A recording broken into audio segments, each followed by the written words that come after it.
Kapan ya jatuhnya tanggal 1 Hijriah?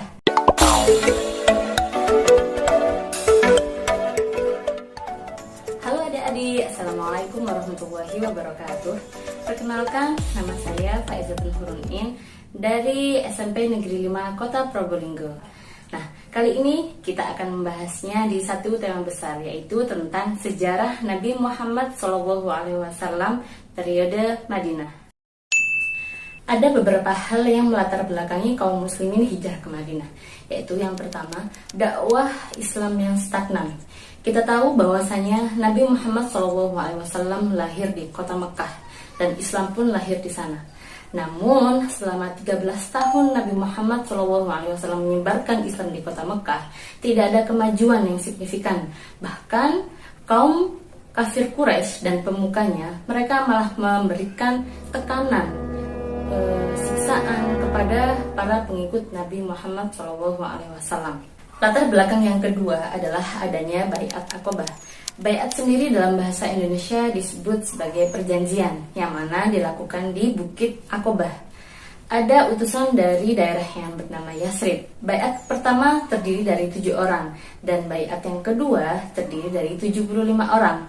Mereka menginginkan Nabi Muhammad SAW pindah ke kota Yasrib, membimbing mereka agar menjadi kaum yang berdamai, karena suku Aus dan suku Khazraj ini sudah berperang selama 120 tahun lamanya.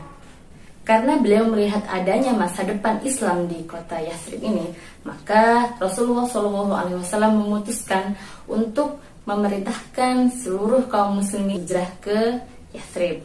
Kaum yang hijrah inilah disebut sebagai kaum muhajirin, dan orang-orang Yasrib yang menolong orang Mekah atau orang muhajirin disebut kaum Ansor. Latar belakang yang ketiga adalah rencana pembunuhan Nabi. Karena kaum kafir Quraisy sudah mendengar bahwasanya kaum muslimin dan Nabi Muhammad akan hijrah ke Madinah, maka mereka merencanakan untuk membunuh Nabi Muhammad SAW. Mereka menyewa pemuda terbaik dari Mekah untuk membunuh Nabi Muhammad SAW.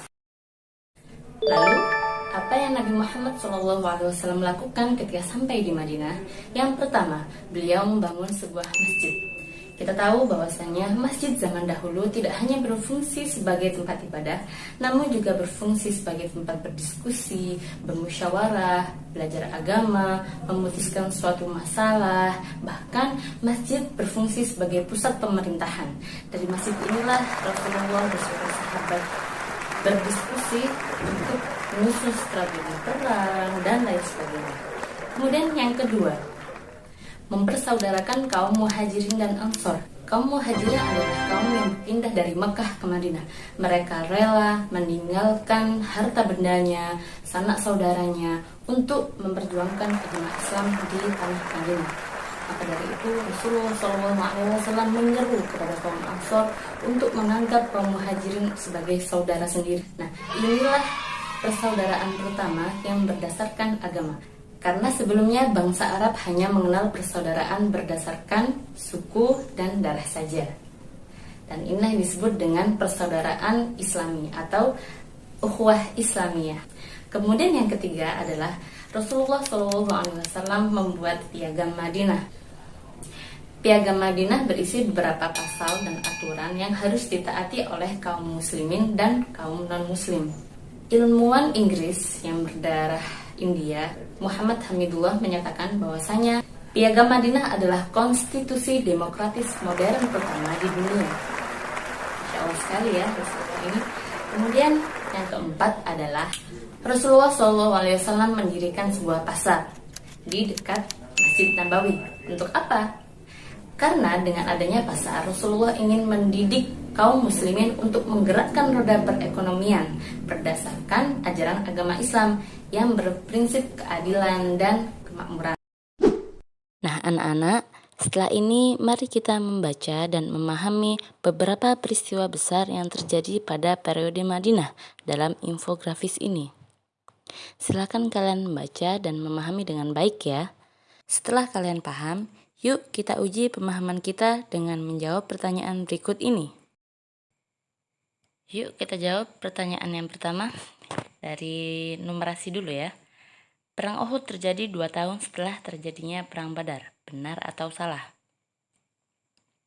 Nah, jawabannya adalah salah. Karena Perang Uhud terjadi 1 tahun setelah terjadinya Perang Badar.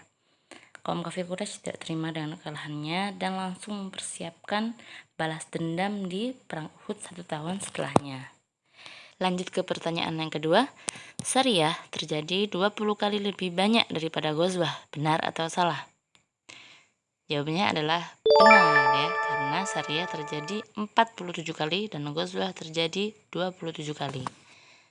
Lanjut ke pertanyaan yang ketiga. Fathu Mekah terjadi karena kaum musyrikin mematuhi perjanjian Hudaybiyah. Benar atau salah? Jawabannya adalah salah, karena Fathu Mekah terjadi karena kaum musyrikin tidak patuh terhadap perjanjian Hudaybiyah. Maka Rasulullah menyiapkan 10.000 pasukan untuk masuk ke kota Mekah.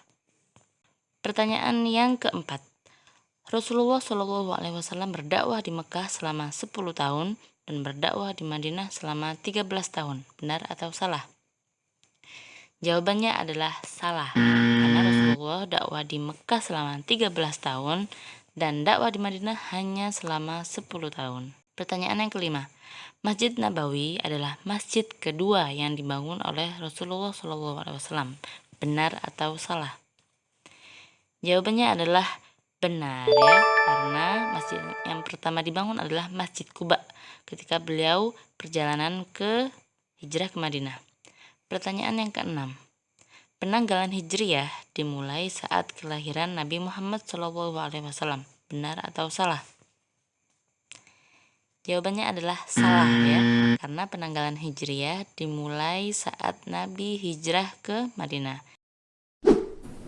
Semoga apa yang kita pelajari hari ini bermanfaat. Terima kasih. Wassalamualaikum warahmatullahi wabarakatuh.